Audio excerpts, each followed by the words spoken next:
Merry Christmas and love. Hey, what are you up to these days?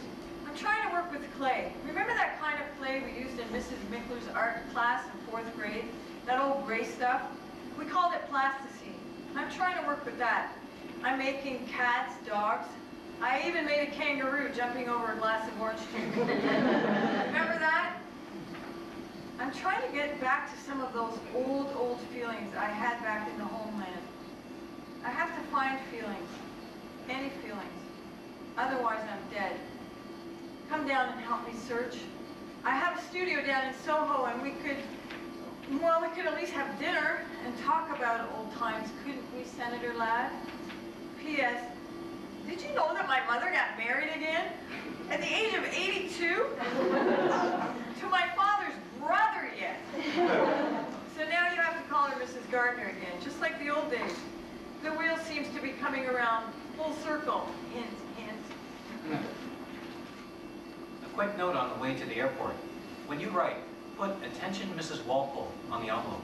She's my private secretary, and I've alerted her, and she'll pass the letters directly on to me.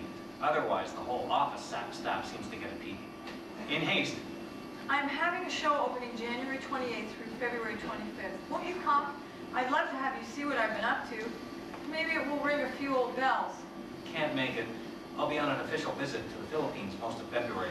Then a week's spring skiing at Stowe with the boys. Good luck.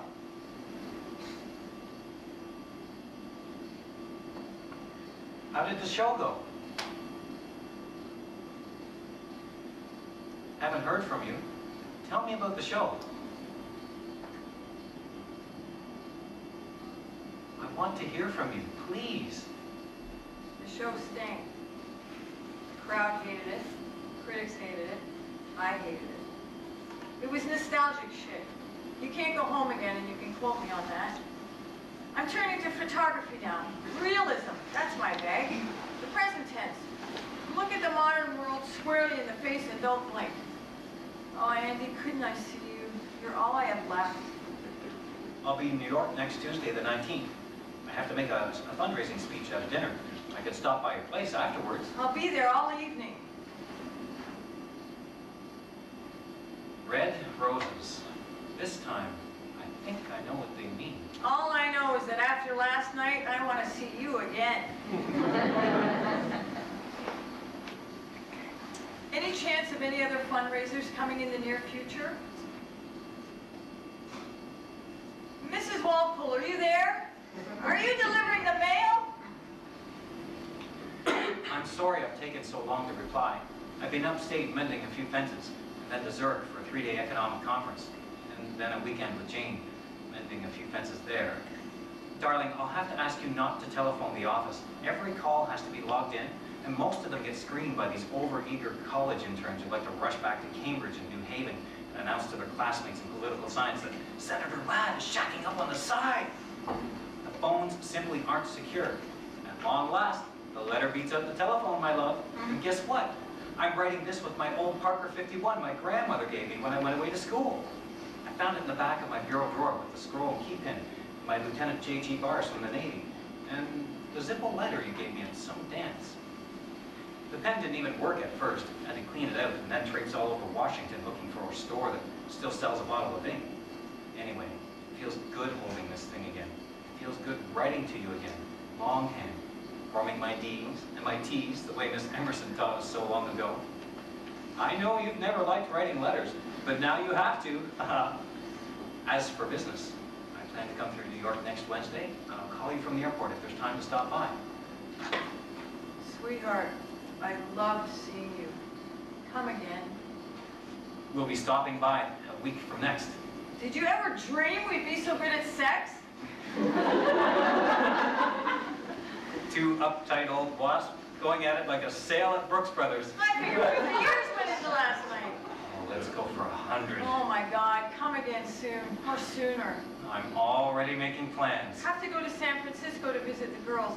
Couldn't we meet somewhere on the way? I don't see how we can possibly go public. Some country inn, some deliciously seedy motel. I don't see how. See you for more than just a few hours?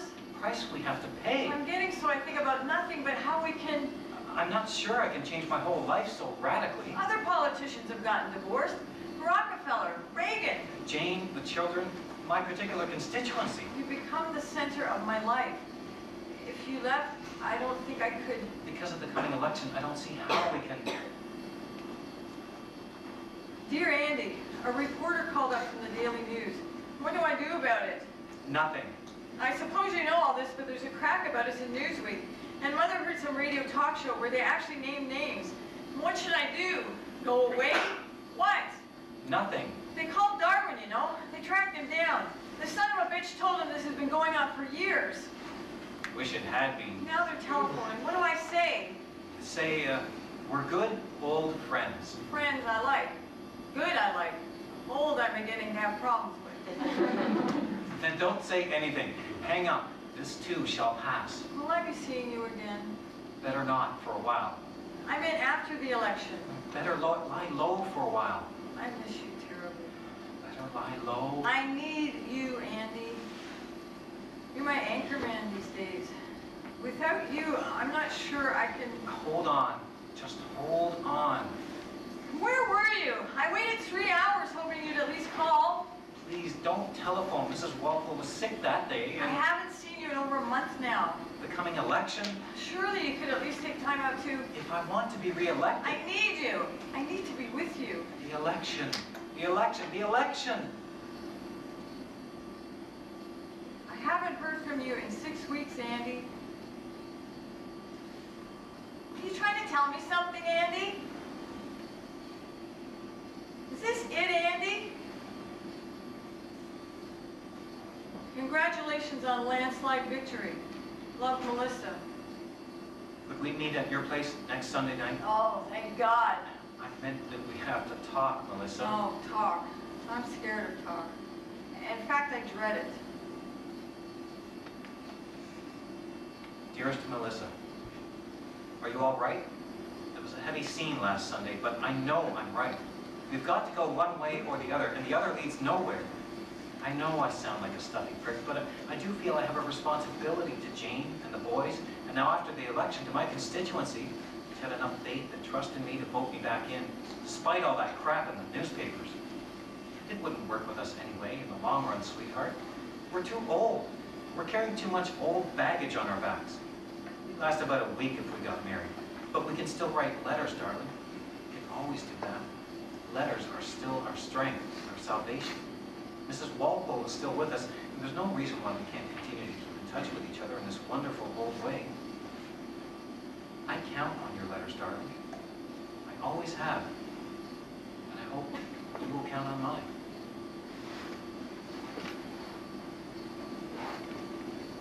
Are you there? I keep putting please forward on the envelopes, but who knows?